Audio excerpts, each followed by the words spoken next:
Ceci est un livre audio autogénéré par Google. Le droit aujourd'hui. La collection Le droit aujourd'hui regroupe des études juridiques concernant des problèmes d'actualité nationale et internationale, dans divers domaines, éthique, politique, questions de société. Déjà paru. Michel Boudjemaille, La territorialisation de l'aide sociale légale, 2022. Karine Vess, La théorie générale du contrat administratif, 2022. Thomas Lardeux, La sécurité juridique et le contentieux international des investissements, 2021. Kofi Dieudonné Assouvi, L'influence du droit international des changements climatiques sur le droit de l'environnement de l'Union européenne, 2021. Zora Aziadeh Zemirli, Le statut juridique des non-musulmans en Algérie. L'exemple des évangéliques et des Ahmadis, 2020. Mustapha Camara, Jean-Baptiste Bertrand, avec la collaboration de Samba Thiam et Isabelle Falconer, Le contentieux international du transfert des joueurs, football et autres sports collectifs, nouvelle édition revue et augmentée 2020. Béatrice Bloorn-Brenner, Dire, Médiation, culture et religion 2020. Marion Brosset-Briand, Antonin Crinon, Élodie Delacour et Émilie Delché, Dire, Le nombre et le droit 2020. Michael Le Borloc, L'application du droit d'auteur aux hyperliens, analyse de droit français et de droit américain, 2019. Romain Fedel, La société de libre partenariat. Régime juridique et fiscal, 2019. Arafat Abi, La protection des droits des migrants, interaction entre la protection des droits de l'homme et la protection diplomatique et consulaire, 2019. Georges Labrec, Les cours d'eau internationaux. Études jurisprudentielles 2019. Fabien Bottini, Droits fondamentaux et crises des solidarités, 2019. Introduction. L'éthique au sens traditionnel est la partie de la philosophie traitant du bien et du mal, des normes morales, des jugements de valeur et opérant une réflexion sur cet ensemble. Elle a également pour objet la détermination de la fin, du but de la vie humaine ainsi que des moyens de l'atteindre. Chez Spinoza, auteur de l'éthique, celle-ci est la science étudiant les modes d'existence à l'aune du bon et du mauvais, et Gilles Deleuze a pu préciser que l'éthique est la science pratique des manières d'être. L'éthique est donc une philosophie pratique ou une pratique philosophique. D'ailleurs, dans la tradition philosophique telle que léguée par la Grèce antique, notamment par les stoïciens et les cyniques, l'éthique est un mode de vie, un art de diriger la conduite. Elle est la partie de la philosophie qui se préoccupe de la fin de la vie, du but de la vie humaine et donc de la volonté, de la liberté. Elle est, au sens de Kant, la science de la liberté. L'éthique répond à la question « Comment dois-je me comporter ?» Puis, l'éthique est devenue la science ayant pour objet la conduite des hommes, la science qui prend pour objet les jugements d'appréciation sur les actes qualifiés de bons ou mauvais. Les philosophes spéculatifs allemands qui ont suivi Kant ont eu tendance à séparer éthique et morale et à placer cette première au-dessus de cette dernière, faisant de la morale un ensemble de commandements ne s'adressant qu'à l'individu quand l'éthique supposerait une société d'êtres moraux. La morale serait donc personnelle, subjective, et l'éthique collective, objective, mais on peut également et plus sûrement soutenir le contraire. Aujourd'hui, on appelle éthique l'étude et la pratique des principes de l'action bonne ou juste, en amont mais aussi en aval de la morale. Morale et éthique sont donc intimement liées, pour ne pas dire identiques et en tout cas inséparables. En témoigne la définition de l'éthique proposée par les dictionnaires de la langue française, partie de la philosophie qui envisage les fondements de la morale ainsi que l'ensemble des principes moraux qui sont à la base de la conduite de quelqu'un, ou science qui traite des principes régulateurs de l'action et de la conduite morale. D'ailleurs, l'étymologie n'est pas d'un grand secours. Éthique et morale proviennent de deux mots, ethos en grec et mor en latin, qui signifient à peu près la même chose, les mœurs et les manières de vivre et d'agir. Cependant, on pourrait aussi considérer dans un tout autre sens, que les morales, fruits des cultures et des sociétés, se perpétuant grâce au conservatisme et au conformisme, s'opposeraient à l'éthique comprise comme examen philosophique. Une morale serait donc un ensemble de modèles concrets et factuels de pensée et de conduite propres à une culture ou un groupe, géographiquement et temporellement situés, tandis que l'éthique serait une appréciation évaluative de ces modèles de pensée et conduite d'un point de vue systématique et théorique. La morale serait un fait, l'éthique un exercice philosophique. On peut aussi suivre les explications données par André Comte-Sponville. La morale et l'éthique s'opposent comme l'absolu et le relatif, comme l'universel et le particulier, comme l'inconditionnel et le conditionné. En 2 mots, la morale commande, l'éthique recommande. Dès lors, l'éthique est un discours normatif mais non impératif, ou sans autres impératifs qu'hypothétiques, qui résulte de l'opposition du bon et du mauvais, considérés comme valeurs simplement relatives. Elle est faite de connaissances et de choix, c'est l'ensemble réfléchi et hiérarchisé de nos désirs. Une éthique répond à la question comment vivre. Elle est toujours particulière à un individu ou à un groupe. C'est un art de vivre, elle tend le plus souvent vers le bonheur et culmine dans la sagesse. Ainsi l'éthique est un travail, un processus, un cheminement, c'est le chemin réfléchi de vivre, en tant qu'il tend vers la vie bonne, comme disaient les Grecs, ou la moins mauvaise possible, et c'est la seule sagesse en vérité. Toutefois, dans le sens désormais devenu le plus courant, notamment au sein des facultés de droit, et loin de cette vision associant éthique et art de vivre, et tendant à en faire un quasi-synonyme de philosophie, l'éthique désigne un ensemble de principes et autres propositions non juridiques, non sanctionnées par les tribunaux, posées par des autorités diverses, publiques ou privées. Les sources matérielles du droit, qui cherchent à inspirer son contenu, se rapprochent nécessairement de cette éthique. Une recherche sur l'éthique de l'IA est donc une recherche sur les sources matérielles du droit de l'IA. Entre ce qui est possible techniquement et ce qui est possible juridiquement, l'éthique pose les questions du souhaitable et du légitime. Elle intervient avant ou à côté de la loi pour tracer, d'un point de vue indépendant, la ligne de démarcation entre le bien et le mal, entre ce qui est tolérable et ce qui ne l'est pas, entre ce qui est bénéfique à l'homme et ce qui ne l'est pas, entre ce qui profite à la société et ce qui ne lui profite pas. Tel est du moins le sens de l'éthique contemporaine, lorsqu'il n'est pas dévoyé. L'éthique de l'IA est devenue en quelques années une mode. Et cette mode, comme toute mode langagière, tend à brouiller le sens du mot. La notion d'éthique devient encore plus ambiguë à mesure que des non-philosophes, peu au fait de l'éthique, l'utilisent et se proclament éthiciens. Elle fait l'objet d'usages différents, ce qui est à la fois une cause et un effet de la mode de l'éthique. Chez les philosophes antiques, l'éthique n'était pas autre chose que la recherche de réponses aux questions « Qu'est-ce qu'une vie bonne ? Qu'est-ce qu'une bonne action ? Et quelle est la valeur d'une vie humaine ? Ou qu'est-ce que la justice ? C'est-à-dire un ensemble de principes d'action, supposés guider la vie d'un individu vertueux. Dans le monde des IA, l'éthique devrait donc amener à répondre à la question « Qu'est-ce qu'une vie bonne assistée par informatique ?» Mais l'éthique s'est, à l'époque actuelle, développée sous la forme d'un à côté du droit convoqué notamment par des acteurs privés non désintéressés dans leur définition de l'éthique. C'est pourquoi l'éthique peut prendre la forme d'une déontologie qu'une entreprise élabore et s'impose à elle-même. Souvent, il s'agit seulement de recopier ce que posent déjà les lois positives, en feignant d'être à l'origine de ses obligations pour polir son image. Cette forme-là d'éthique s'éloigne sensiblement de son sens originel. Quant aux institutions publiques, elles utilisent l'éthique comme une catégorie générique regroupant tous les principes censés inspirer des actions et un droit bon et juste. On comprend dès lors pourquoi elles ne cherchent pratiquement jamais à définir cette éthique. Seule la Commission européenne, à travers son groupe d'experts indépendants de haut niveau sur l'intelligence artificielle, prend la peine de préciser que l'éthique serait un sous-champ de la philosophie qui comprend 4 principaux domaines de recherche. La métaéthique, qui concerne principalement la signification et la référence d'un énoncé normatif, et la question de savoir comment leurs valeurs de vérité peuvent être déterminées, le cas échéant, l'éthique normative, les moyens pratiques de déterminer une conduite morale, en examinant les normes applicables aux bonnes et mauvaises actions et en attribuant une valeur aux actions spécifiques. 3.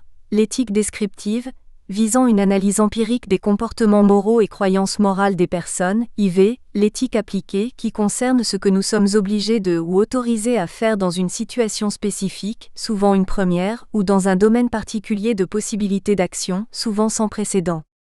Et de préciser qu'il convient de distinguer l'éthique théorique et l'éthique appliquée, qui traite de situations réelles dans lesquelles des décisions doivent être prises dans des délais limités et souvent avec peu de rationalité. L'éthique en matière d'IA est en général considérée comme un exemple d'éthique appliquée. Elle se concentre sur les problématiques normatives soulevées par la conception, la mise au point, la mise en œuvre et l'utilisation de l'IA.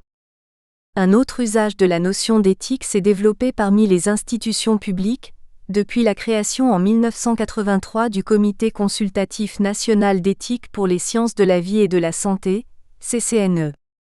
Dans ce cadre, l'éthique est l'espace au sein duquel des experts réfléchissent aux droits de demain, élaborent des propositions de loi à l'attention d'un législateur souvent à la peine dès lors qu'il s'agit de comprendre les ressorts et implications des sujets scientifiques et technologiques les plus actuels.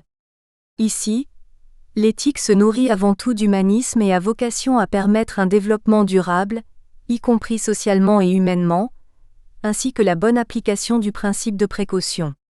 Il est vrai que la mode est à la constitution de comités d'éthique, lesquels sont consultés et produisent des rapports. Ainsi, la création dans les années 1980 du CCNE partageait-elle un point commun avec la création par des lois actuelles de missions de réflexion éthique confiées à des comités d'experts ou à des autorités indépendantes telles que la CNIL ou le CNENOM. Dans un contexte marqué par de rapides avancées technologiques et par de fortes incertitudes sur l'attitude que la collectivité doit adopter face à celle-ci, l'éthique doit être le guide, mais on se demande alors qui doit être le guide de l'éthique, et l'on sombre dans une régression à l'infini.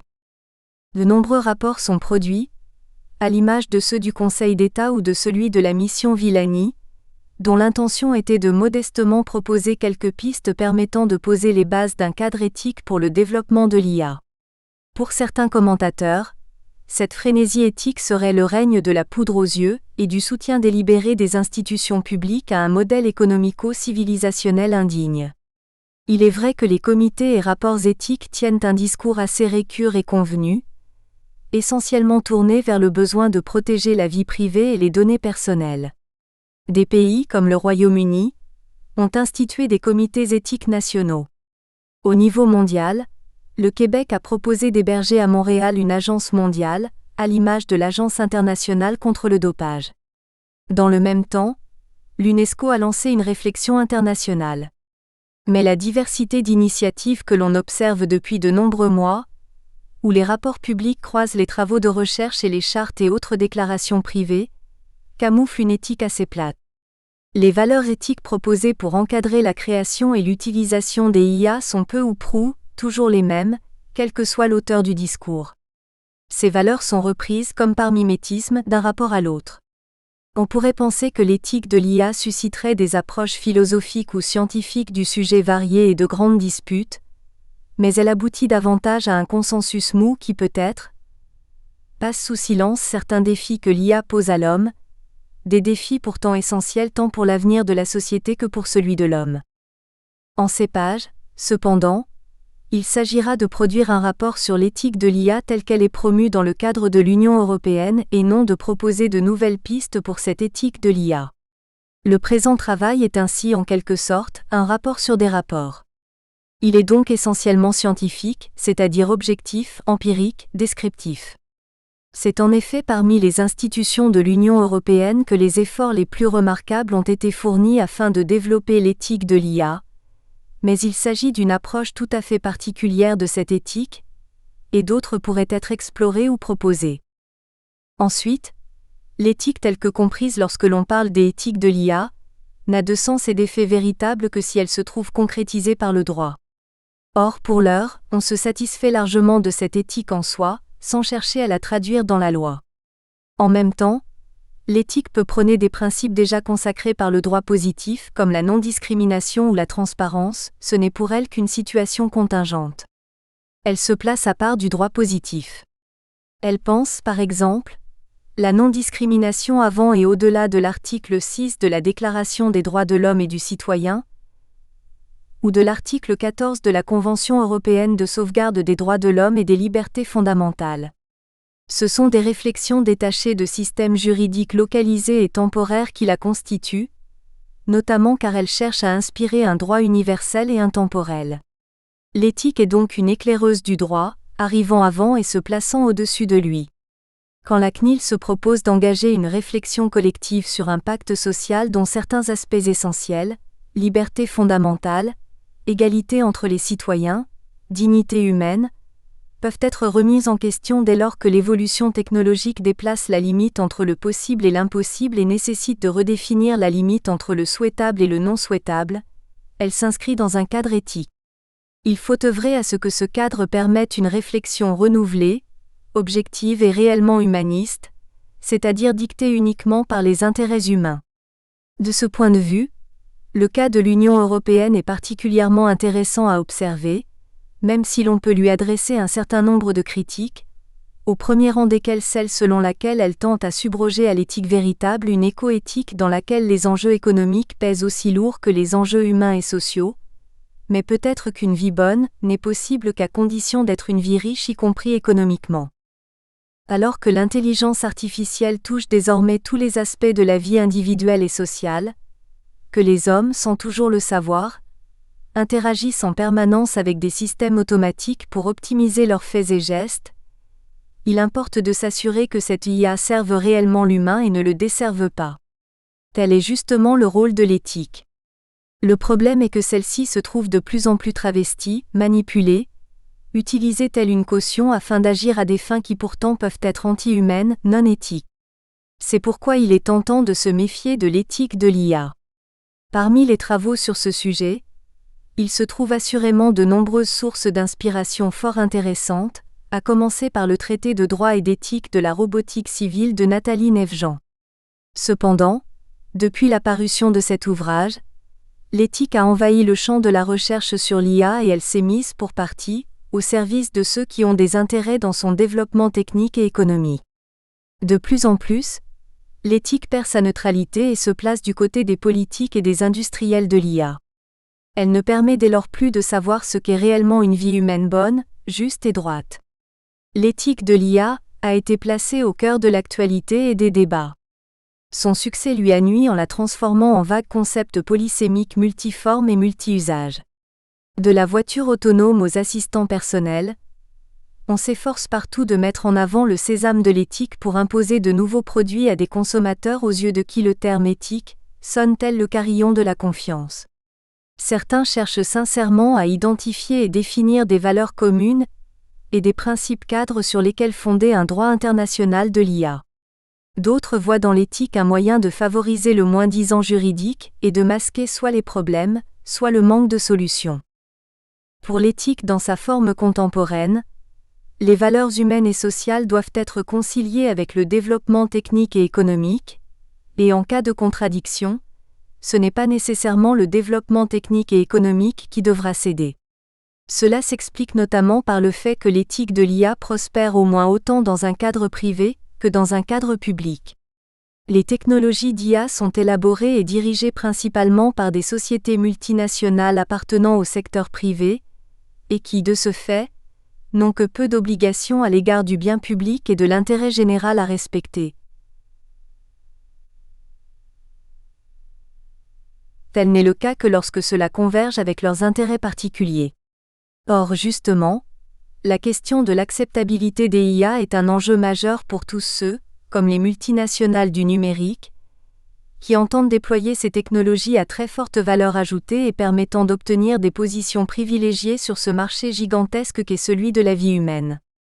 Or l'acceptation du grand public est une clé.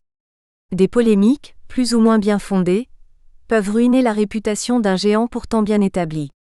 À l'inverse, l'affichage de slogans éthiques et de l'étiquette éthique permet de rassurer. On ne s'étonnera donc pas que Facebook ait annoncé avoir créé une équipe spéciale, dédiée à l'éthique de ses IA, ou que DeepMind, filiale d'Alphabet, la maison mère de Google, ait mis en place un département de recherche Ethics et Society, arguant que l'IA peut offrir des bénéfices extraordinaires au monde, mais uniquement si elle est soumise aux plus hauts standards éthiques. Les grands groupes de l'industrie du numérique, voyant se manifester dans l'opinion publique des signes d'inquiétude, misent beaucoup sur la communication afin de se donner la meilleure image possible. Ils créent des cellules de réflexion éthique, à l'image du Partnership on Artificial Intelligence to Benefit People and Society, créé à l'initiative de Google, Amazon, Facebook, IBM et Microsoft et qui réunit une cinquantaine d'entreprises, ONG et centres de recherche.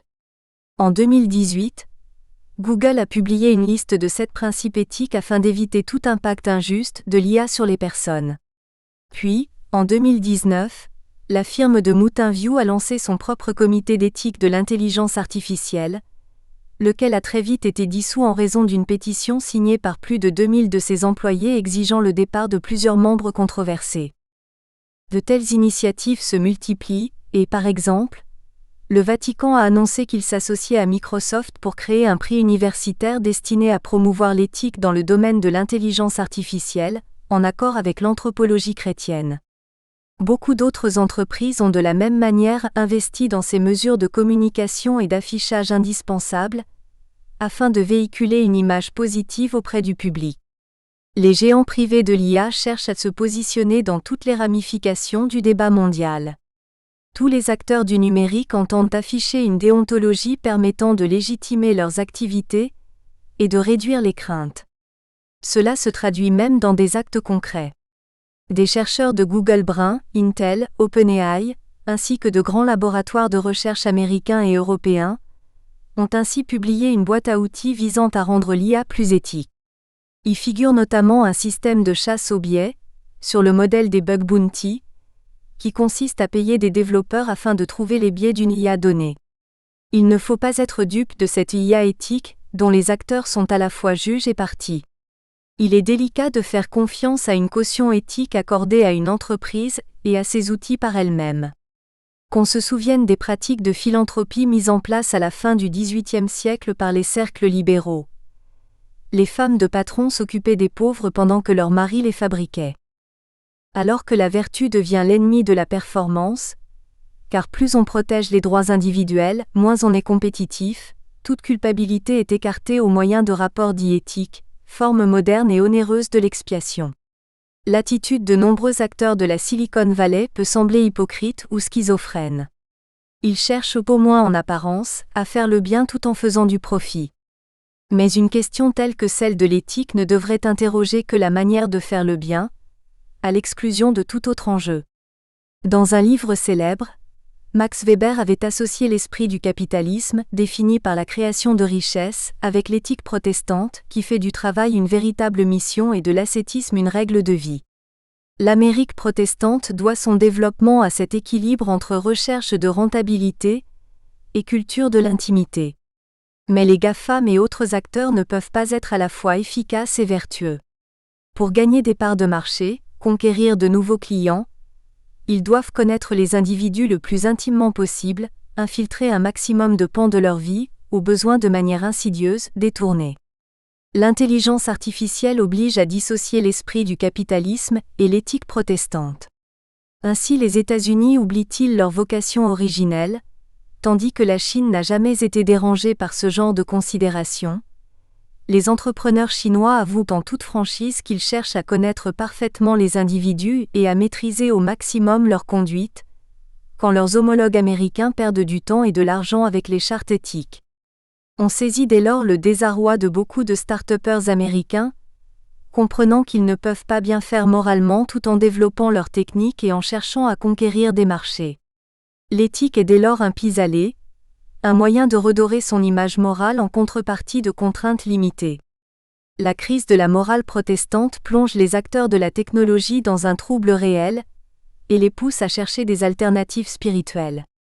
Ils produisent des outils numériques très addictifs, permettant de manipuler le comportement de populations entières, tout en déconseillant à leurs proches d'utiliser ces outils. Cela atteste de l'insuffisance des rapports éthiques et autres groupes de réflexion éthique. L'éthique ne saurait remédier au malaise que génère l'IA. On évoque l'ethical washing auquel s'adonnent les GAFAM, observant que par l'élaboration de chartes de bonne conduite et de bonnes pratiques, ils s'autorégulent et écartent, de fait, le législateur et les principes constitutionnels. Or, s'agissant de droits fondamentaux, on ne saurait se satisfaire de s'en remettre à la bonne volonté d'acteurs intéressés et parfois manipulateurs. L'omniprésence croissante de l'éthique dans les discours commerciaux relatifs à l'IA masque une stratégie réussie de l'industrie numérique, qui cherche à gagner en crédibilité auprès du public, mais aussi des gouvernements et des organes potentiels de régulation. La prolifération des recherches et des textes éthiques concernant l'IA ces dernières années dont beaucoup ont été produits directement, financés ou supportés par les industries numériques, vise ainsi à endiguer à la source les critiques touchant aux conséquences humaines et sociales des technologies à l'œuvre par le biais d'un mécanisme néolibéral bien connu, l'autorégulation. Il faut donc prendre garde à ce que l'éthique ne devienne pas un label octroyant un blanc-seing à ceux qui produisent ces textes et recherches. C'est pourquoi il semble de plus en plus difficile, pour mieux se parler et mieux se comprendre, d'aller à l'IA responsable en suivant le chemin de l'éthique. Le licenciement par Google, le 2 décembre 2020, de Timney Gebru, qui était chargé des questions éthiques liées à l'intelligence artificielle, a montré combien les GAFAM peuvent jouer un double jeu ou trouble jeu en matière d'éthique. On ne peut pas nommer des personnes afin qu'elles prennent en charge l'aspect éthique d'une entreprise, tout en leur défendant de prendre toute position contrariant les intérêts et ambitions économiques de la firme. La vision de l'éthique des GAFAM n'est pas très éthique. Google dit oui à l'éthique, mais seulement lorsqu'elle va dans le sens de son développement et de son expansion toujours plus grande, ce qui est une bien drôle conception de l'éthique. En revanche, face à l'idée de ne plus entraîner les algorithmes à travers le web, alors que l'entreprise possède une position privilégiée pour cela, un avantage décisif par rapport à beaucoup de concurrents, elle ne peut tolérer qu'on lui mette des bâtons éthiques dans les roues, surtout de l'intérieur, et qu'on préconise de mettre l'accent sur la qualité des données plutôt que sur la quantité de données car des concurrents performants sous l'angle qualitatif mais pas sous l'angle quantitatif pourraient lui faire de l'ombre. À l'évidence, tel le Dr Jekyll et Mr Hyde, l'éthique peut présenter des visages antagonistes. L'éthique publique peut sembler utile et intéressante quand il faut se méfier de son alter ego privé, l'éthique de la Silicon Valley qui bien souvent n'est qu'un masque visant à dissimuler, et il ne faut pas omettre d'aller voir ce qui se trouve de l'autre côté du masque. On l'aura compris, l'éthique de l'IA dont il sera question en ces pages, celle qui se développe à mesure des rapports des institutions européennes, n'est qu'une forme d'éthique parmi plusieurs possibles. Il s'agira de se focaliser sur l'éthique de l'IA prônée par l'Union européenne, en la comparant avec les visions éthiques d'autres institutions publiques et en délaissant les formes privées d'éthique de l'IA. L'éthique est devenue, depuis quelques années, une coquille vide qui déborde, un passe-droit et en même temps un fourre-tout. On préférera les travaux sur l'éthique de l'IA les plus éthiques à ceux qui le sont moins, considérant qu'il convient de combattre l'usurpation du qualificatif éthique. Ensuite, comme le note la mission Villani, l'éthique n'est pas réductible à une morale ou une doctrine particulière qu'il s'agit d'imposer aux étudiants pour en faire de bonnes personnes. Il ne s'agit pas non plus de donner des cours de conformité, qui concerneraient exclusivement le respect de toutes les dispositions législatives et réglementaires au sein des politiques d'entreprise. On attend déjà des informaticiens qu'ils respectent la loi. L'enseignement de l'éthique vise plutôt à transmettre aux futurs architectes de la société numérique les outils conceptuels pour identifier et confronter de manière responsable les problèmes éthiques et moraux rencontrés dans le cadre de leur activité professionnelle. Dans ces cas où la norme est inexistante, muette ou insuffisante, la responsabilité morale du développeur est accrue. Loin d'apporter des réponses immédiates, l'enseignement de l'éthique est susceptible de déclencher un cercle vertueux où la formation de professionnels plus responsables conduit au développement de technologies plus responsables. Et la mission parlementaire d'estimer que la place de l'éthique dans le débat sur l'IA a pris aujourd'hui une importance telle qu'il paraît nécessaire d'instaurer, dans un cadre institutionnel, un comité consultatif national d'éthique pour les technologies numériques et l'intelligence artificielle. Une telle instance pourrait être créée sur le modèle du Comité consultatif national d'éthique, CCNE, qui existe depuis 1983 pour la science de la vie et de santé. La formidable effervescence que l'on observe aujourd'hui sur cette question de l'éthique doit être encouragée et renforcée. C'est pourquoi au-delà de ses missions premières, ce comité devrait être chargé d'animer et de faire vivre le débat éthique dans la société. Organisation d'événements, tenue de consultations publiques, en ligne et hors ligne, mise à disposition d'outils et accompagnement pour l'organisation de débats autonomes, sondages et baromètres de l'opinion sur ces différentes problématiques, etc. Il s'agira aussi de rapprocher l'éthique et le droit quand aujourd'hui, la première tend de plus en plus à se couper du second. Les discours de précaution relatifs aux conséquences de la révolution numérique sur les êtres humains, prennent la plupart du temps le visage de l'éthique. On distingue cette éthique du droit positif, elle est censée l'inspirer, mais aussi des droits de l'homme. Avec l'éthique, on ne questionne pas la protection efficace des droits de l'homme par des règles contraignantes assorties de sanctions. L'éthique, en réalité, permet de se donner bonne conscience tout en se protégeant de l'effet du droit. Certes, l'éthique est supposément une source matérielle du droit, mais on l'interroge le plus souvent pour elle-même, en faisant un ensemble de principes forts mais non juridiquement sanctionnables. Les approches éthiques sont intrinsèquement limitées. Il s'agit pour l'essentiel de réflexions générales, de pétitions de principes, de jeux de l'esprit qui permettent à ceux qui s'y adonnent de se donner une bonne image sans prendre de grands risques. L'éthique se différencie donc fondamentalement de la règle de droit. Elle est normalement un guide pour les comportements individuels. Mais elle ne saurait suffire à rendre efficace la protection d'intérêts supérieurs, pour lesquels seul un cadre juridique concret et effectif peut être véritablement utile. L'éthique est dans les nuages, alors que le droit est ici-bas dans nos pratiques quotidiennes. Elle est insuffisante en raison de son absence de sanctions, mais aussi et surtout du fait de son caractère multiple, vague et incertain. On ne peut que suivre les auteurs qui souhaitent apporter non plus des réponses éthiques par nature trop limitées, mais des solutions juridiques en bonne et due forme, des solutions réglementaires, par exemple en proposant un plaidoyer pour une réglementation internationale et européenne. Si nous ne sommes actuellement pas dans un total no man's land juridique, il semble temps de remettre le droit au centre du processus normatif, et de cesser cet ethical washing, qui trop souvent risque de desservir plutôt que servir la protection des droits fondamentaux. L'éthique est un pis-aller dont il est difficile de se satisfaire.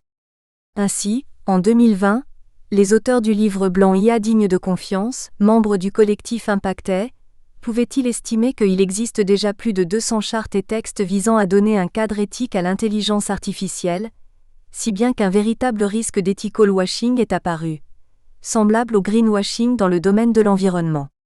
Il faut pouvoir aller au-delà des déclarations d'intention et veiller à la mise en œuvre de mesures concrètes. L'éthique, d'origine publique ou d'origine privée, est aujourd'hui convoquée partout sitôt qu'il est question d'IA. Mais elle a tendance à se focaliser sur la sempiternelle et exclusive question de la protection des données personnelles et de la vie privée.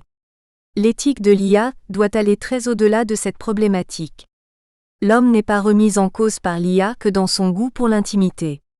Au-delà de la vie privée, l'éthique devrait se soucier de l'impact des IA sur les modes de vie individuels et collectifs.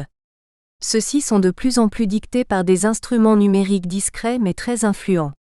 C'est notre faculté de jugement, notre autonomie et notre capacité à nous donner nos propres règles, et à ne pas nous laisser enfermer qui se retrouvent en péril.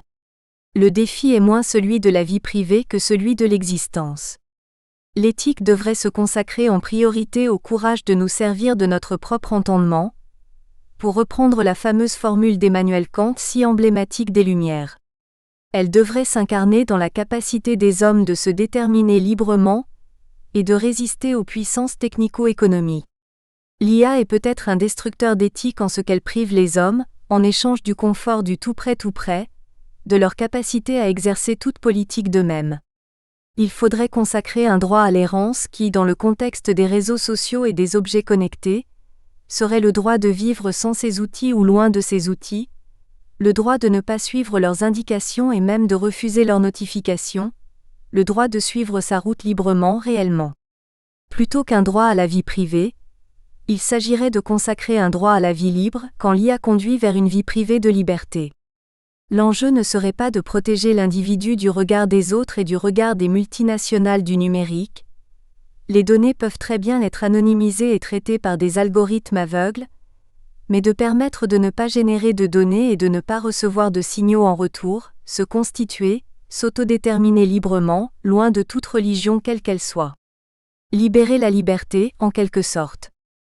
Un travail de cartographie réalisé par 2 consultants indépendants qui ont examiné 116 documents relatifs à l'IA éthique, principalement élaborés en Europe, en Amérique du Nord et en Asie, montre que les lignes directrices et autres instruments de droit souple ont tendance à s'accorder quant aux principes généraux à développer, mais sont souvent en désaccord quant aux conseils pratiques qu'ils donnent.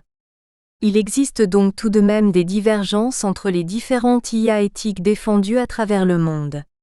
Cela d'autant plus que chaque institution souhaite, à l'image du Conseil de l'Europe, élaborer un cadre éthique et ou juridique spécifique adapté au développement et aux applications de l'IA qui énoncerait des principes basés sur les valeurs fondamentales protégées, afin de constituer la principale clé de voûte de la transformation numérique en cours. Aux quatre coins du monde, on défend une vision particulière de ce monde et l'on souhaite la diffuser. En réalité, la question de l'éthique et du droit de l'IA ne peut pas aller sans guerre des éthiques et guerre des droits de l'IA. Or, si en l'occurrence l'on s'intéressera essentiellement à l'éthique de l'IA promue dans et par l'Union européenne, ce ne sera pas afin de la défendre mais seulement afin de l'étudier et la comprendre, mettre en exergue ses forces mais aussi ses faiblesses, ses intentions avouées mais également inavouées. Ce sur quoi, partout dans le monde, on s'accorde, c'est quant à l'aspect stratégique de l'intelligence artificielle à l'égard des décennies à venir et quant à son potentiel dystopique, ses grandes et nombreuses conséquences sur nos vies individuelles et collectives, sur l'homme et sur la société, sur la science et sur la culture. Comme le résume la Commission européenne, l'IA est une technologie stratégique qui offre de nombreux avantages aux citoyens, aux entreprises et à la société dans son ensemble, à condition qu'elle soit éthique, durable, axée sur le facteur humain et respectueuse des valeurs et droits fondamentaux. Elle offre des gains d'efficacité et de productivité significatifs, qui peuvent renforcer la compétitivité de l'industrie européenne et améliorer le bien-être des citoyens.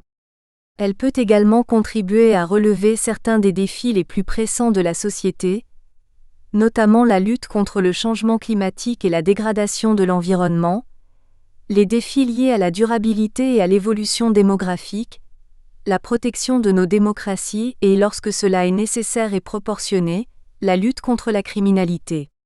De l'autre côté de l'Atlantique, du Pacifique ou de l'océan Indien, on conviendra également qu'il est nécessaire de promouvoir une IA éthique, durable et respectueuse des droits humains fondamentaux, mais on ne placera pas nécessairement les mêmes contenus derrière cette éthique, cette durabilité et ces droits humains fondamentaux. Toujours est-il que le constat, lui, semble indiscutable. Les technologies numériques changent en profondeur nos quotidiens, nos manières de travailler et de nous divertir, nos façons de vivre, nos interactions sociales, notre rapport à la santé, au transport ou à l'information, etc.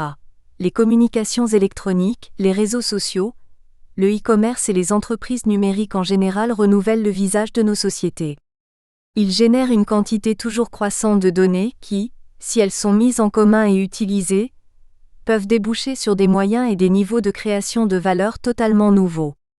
Pour la Commission européenne, il s'agit d'une transformation aussi fondamentale que celle causée par la révolution industrielle. La croissance économique, tout comme le bien-être personnel et collectif actuel et futur, dépendent toujours plus des données et de leur traitement informatique. L'IA est la plus importante des applications de l'écomonde des données. Du consommateur au citoyen en passant par l'ami et par le patient, l'homme est dans toutes ses dimensions réduit en données. L'heure est à l'homme numérique. Nul doute que cela pose de redoutables défis éthiques. L'IA peut engendrer beaucoup d'effets positifs, notamment concernant le renforcement de la sécurité des produits et des procédés, mais aussi des effets négatifs. Elle peut être source de préjudices matériels, santé, sécurité et dommages, mais aussi et surtout immatériels, par exemple à travers des atteintes à la dignité, à la vie privée ou à la liberté d'expression.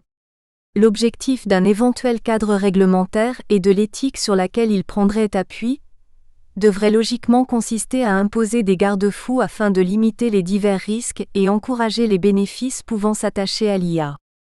Ce n'est pas autrement que la Commission pose la problématique. Avant d'investiguer l'éthique de l'IA telle que conçue dans l'Union européenne, encore faut-il bien saisir ce qu'est cette intelligence dite artificielle. Toute réglementation et toute politique publique ayant vocation à s'appliquer aux produits et services qui dépendent de l'IA suppose une compréhension claire et précise de cette IA, afin de garantir la sécurité juridique, mais également souple, pour ne pas se retrouver dépassé et inadapté au moindre progrès technique ou à la moindre évolution des usages. Or, il n'existe pas de définition simple et univoque acceptée par l'ensemble de la communauté scientifique. L'intelligence artificielle renvoie à un ensemble de sciences, théories et techniques mises en œuvre afin de créer des machines capables de reproduire les capacités cognitives de l'être humain, et donc automatiser des raisonnements, calculs ou interprétations qui jusqu'à présent nécessitaient l'intervention de cerveaux humains. Sur ce point, l'approche retenue par les institutions européennes est classique et par conséquent peu discutable. Un consensus s'est dégagé quant au besoin d'envisager les systèmes d'IA d'une façon générique et technologiquement neutre, c'est-à-dire quelle que soit la technologie sous-jacente utilisée.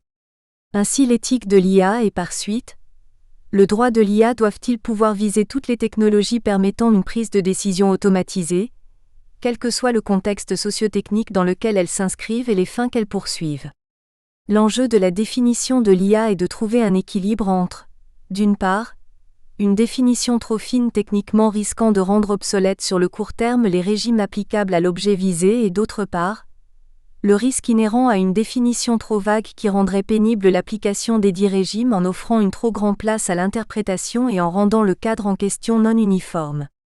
Aussi un futur cadre juridique relatif à l'intelligence artificielle devrait-il reposer sur une définition simplifiée et technologiquement neutre de son objet, afin de s'appliquer à tous les outils, pratiques et cas d'application dans lesquels le développement et l'utilisation de systèmes d'IA sont susceptibles d'engendrer un impact sur les droits de l'homme, la démocratie ou l'état de droit. On ne peut se satisfaire de recourir indifféremment, comme le fait la déclaration du Comité des ministres sur les capacités de manipulation des processus algorithmiques, aux expressions technologie, système fondé sur les données, ou outils d'apprentissage automatique, cela sans en proposer aucune ébauche de définition. L'expression intelligence artificielle a été inventée dans les années 1950 afin de désigner un nouveau champ de recherche visant à produire des machines capables de réaliser non plus seulement des tâches routinières et systématiques, mais des opérations cognitives normalement réservées à l'intelligence humaine.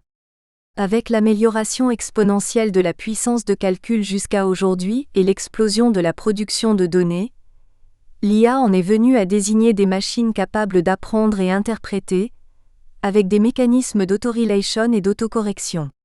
Ces machines ont la capacité d'imiter ou même dépasser les fonctions cognitives humaines en matière, par exemple, de détection, d'interaction linguistique, de raisonnement et d'analyse ou de résolution de problèmes. L'IA associe donc des technologies qui combinent données, algorithmes et puissance de calcul. Elle regroupe diverses applications informatiques. Celles-ci s'appuient sur des techniques qui peuvent consister en des modèles formels, ou systèmes symboliques, ou bien en des modèles d'apprentissage à base de données fonctionnant grâce à des approches statistiques. Dans ce dernier cas, on parle d'apprentissage supervisé, d'apprentissage non supervisé et d'apprentissage par renforcement. Les systèmes d'IA interviennent sur le monde réel, grâce à des capacités de perception de leur environnement et d'analyse de données. Sur cette base, ils décident des meilleures actions à prendre pour atteindre un certain objectif. Ils peuvent aussi être capables de modifier leur conduite dans le temps, afin de s'adapter à une certaine évolution du contexte et des paramètres ou simplement afin d'améliorer leur performance. À mesure du développement et de la diversification des outils informatiques, les significations accordées à l'expression « intelligence artificielle » se sont multipliées, si bien qu'aujourd'hui on ne dispose pas d'une définition universellement reconnue.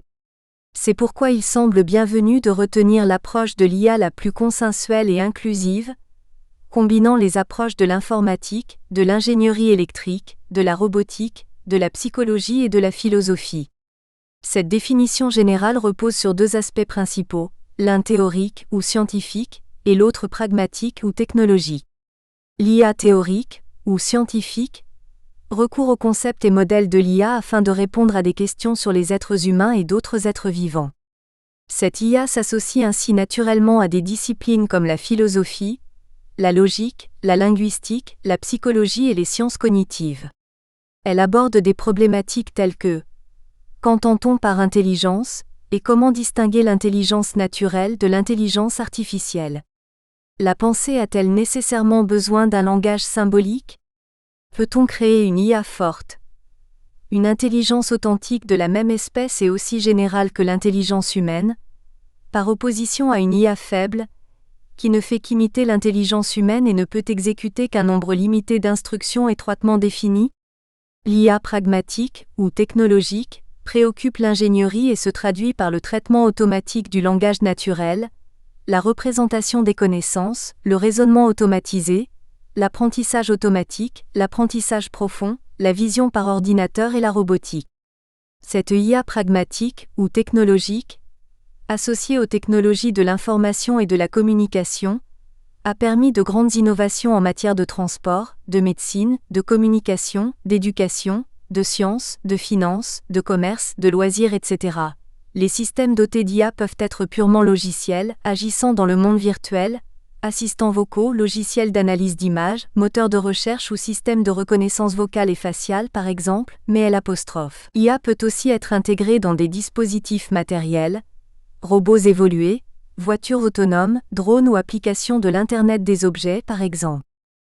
Les institutions européennes s'attachent principalement à ce second visage de l'IA, auquel se rapportent les principaux enjeux pratiques du déploiement de l'IA et qui posent les principales questions éthiques.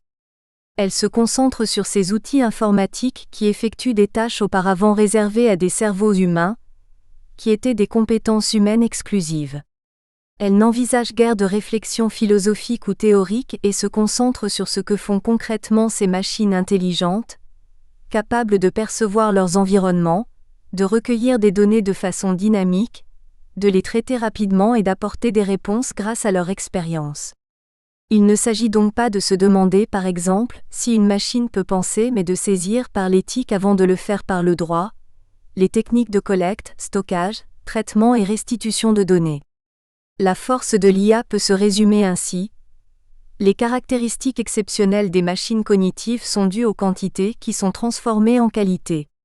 Les algorithmes permettant aux machines cognitives de fonctionner et de produire des décisions reposent sur des principes généraux qui orientent leur manière de traiter les données.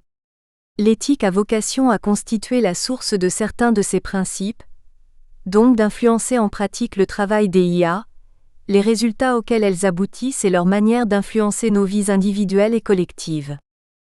La définition de l'IA étant un enjeu de taille, le groupe d'experts indépendants de haut niveau sur l'intelligence artificielle constitué par la Commission européenne a publié un document complet sur la question.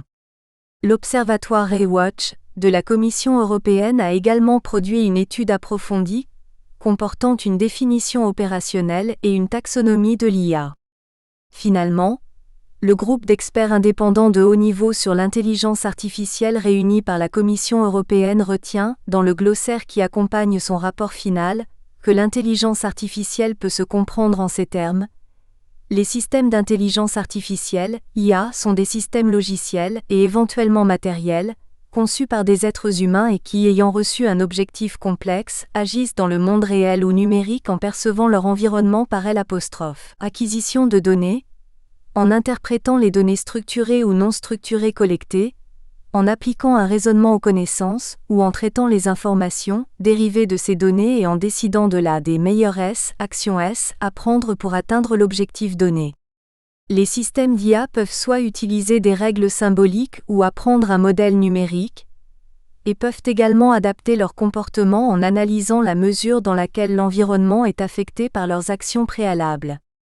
Et de compléter cette définition en précisant que, en tant que discipline scientifique, l'IA comprend plusieurs approches et techniques, telles que l'apprentissage automatique, dont l'apprentissage profond et l'apprentissage par renforcement sont des exemples spécifiques, le raisonnement automatique, qui comprend la planification, la programmation, la représentation des connaissances et le raisonnement, la recherche et l'optimisation, et la robotique, qui comprend le contrôle, la perception, les capteurs et les actionneurs, ainsi que l'intégration de toutes les autres techniques dans des systèmes cyberphysiques. Dans le même sens, le Parlement européen fait de l'IA tout système qui est soit fondé sur des logiciels, soit intégré dans des dispositifs matériels, et qui fait preuve d'un comportement intelligent, notamment en collectant et traitant des données, en analysant et en interprétant son environnement et en prenant des mesures avec un certain degré d'autonomie pour atteindre des objectifs spécifiques. Et il préconise de parler de prise de décision automatisée, afin d'éviter l'ambiguïté de l'expression « intelligence artificielle ». Avec la prise de décision automatisée, serait concernée toute délégation par un utilisateur d'une décision, en tout ou en partie, à une entité au moyen d'un logiciel ou d'un service. Ce qui caractérise l'IA est donc tout d'abord l'autonomie de la machine, le fait qu'elle soit capable de se donner ses propres normes, ses propres règles de fonctionnement, d'apprendre et de produire des résultats seule, sans assistance humaine. Les IA sont conçues pour fonctionner à des degrés d'autonomie divers. Et donc dit autonome, un système d'IA qui opère en interprétant des données fournies en entrée grâce à des instructions prédéterminées et afin d'atteindre l'objectif qui lui a été assigné, mais avec toute une part de liberté, d'absence de contraintes et d'indépendance à l'égard de son développeur qui explique qu'on puisse parler de boîte noire, et qu'on ne sache pas toujours expliquer comment le système a pu passer des données en entrée aux résultats en sortie. Cependant, à l'heure actuelle, nulle IA ne saurait être considérée tel un agent intelligent généraliste, tel un être véritablement intelligent, capable d'opérer de manière efficace et pertinente dans des environnements divers, donc adaptables. Et le comportement des IA dépend toujours dans une large mesure des directives et de leurs développeurs. L'humain détermine et programme les objectifs auxquels doit répondre l'optimisation d'un système d'IA. Les facultés propres à l'intelligence humaine demeurent pour la plupart inaccessibles aux instruments informatiques. Mais ceux-ci sont aussi capables de réaliser en un instant des tâches que des humains mettraient des semaines, des mois ou des années à accomplir. On n'en est pas moins surpris par l'affirmation sur laquelle le Parlement européen fonde ses analyses. Il est possible qu'à long terme l'intelligence artificielle surpasse les capacités intellectuelles de l'être humain. Cependant, les institutions européennes adoptent globalement une approche réaliste de l'IA et de ses conséquences actuelles et futures, et ne suivent guère les prédictions infondées de ceux qui imaginent que les robots pourraient prendre le pouvoir et exterminer ou asservir l'humanité.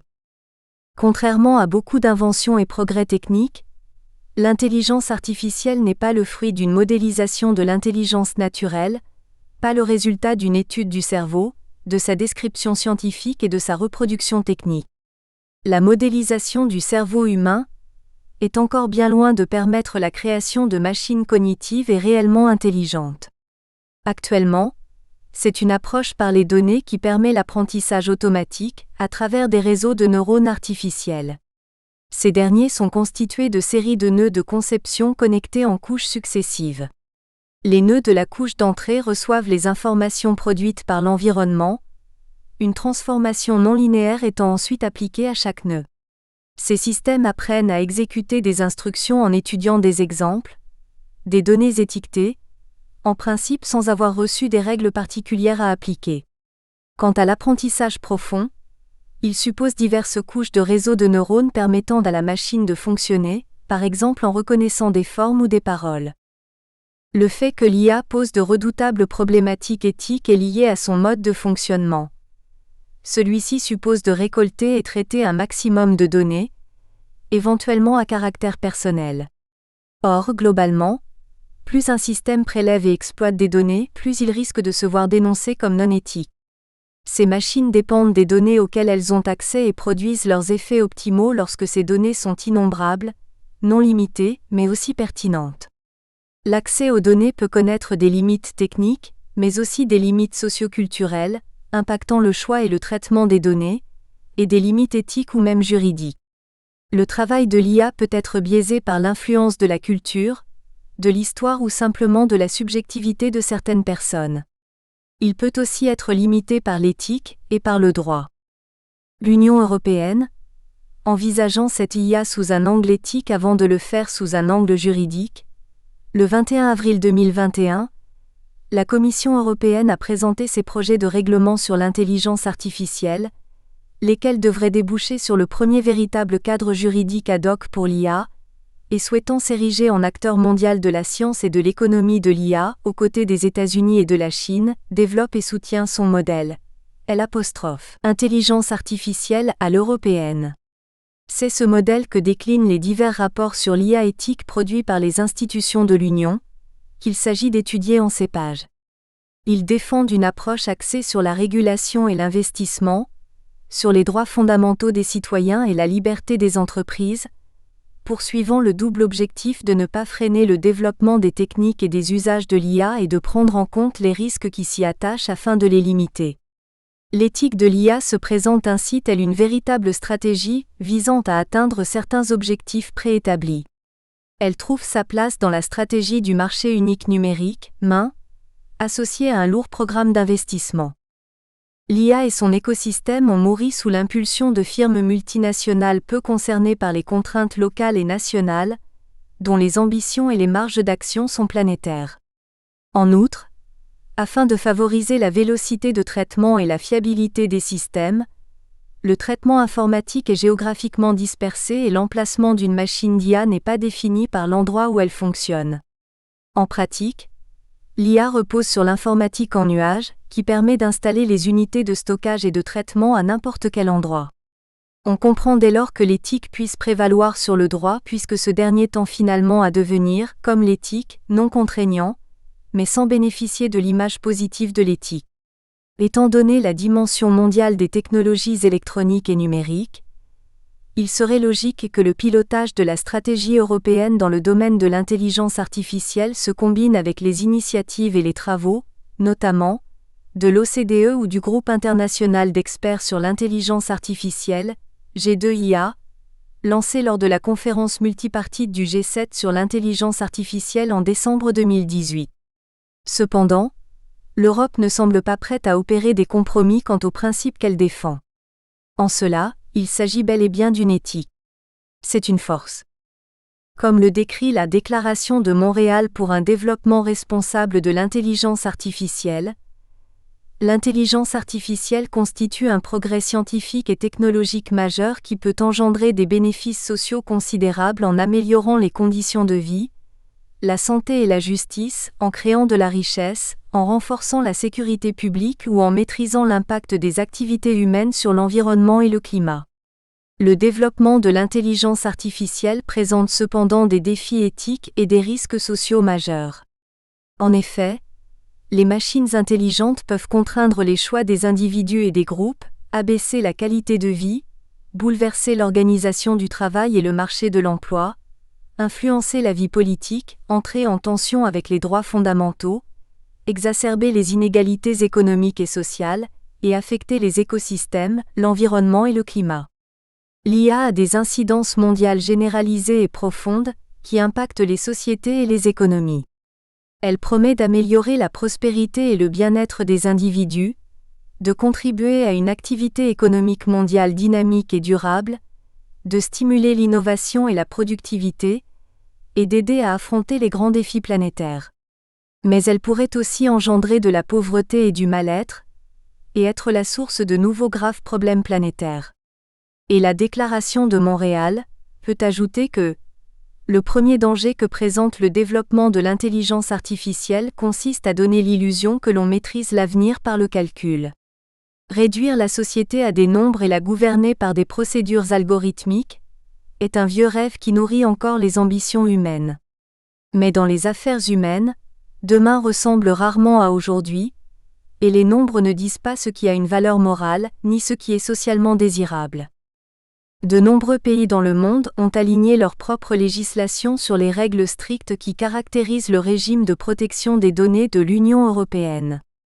Capitalisant sur cet exemple, l'UE cherche à renforcer son leadership en matière d'éthique et de droit de l'IA, convaincue que ce sont là des aspects essentiels pour l'homme numérique et la société numérique qui se dessinent. Sécurisé et ouvert, ce monde numérique à l'européenne n'est pas le moins attirant et, sur le plan normatif, beaucoup se sont joints au processus piloté par l'UE qui a permis d'établir des normes mondiales pour la 5G et l'Internet des objets. L'ambition de l'Union européenne est d'être un moteur et non un suiveur en matière d'économie et de régulation de l'IA. Mais d'autres régions dans le monde portent le même dessein. On assiste dès lors à une guerre des droits et à une guerre des éthiques. L'emportera celui qui sera parvenu mieux que les autres à convaincre du bien fondé, sous différents angles mais notamment du point de vue économique, du système qu'il préconise. Alors qu'une nouvelle génération de technologies, chaînes de blocs, calcul à haute performance, informatique quantique, etc., est annoncée. Nous espérons que vous avez apprécié cet aperçu. Pour continuer à écouter ce livre audio sur Google Play Livres, utilisez le lien dans la description de la vidéo.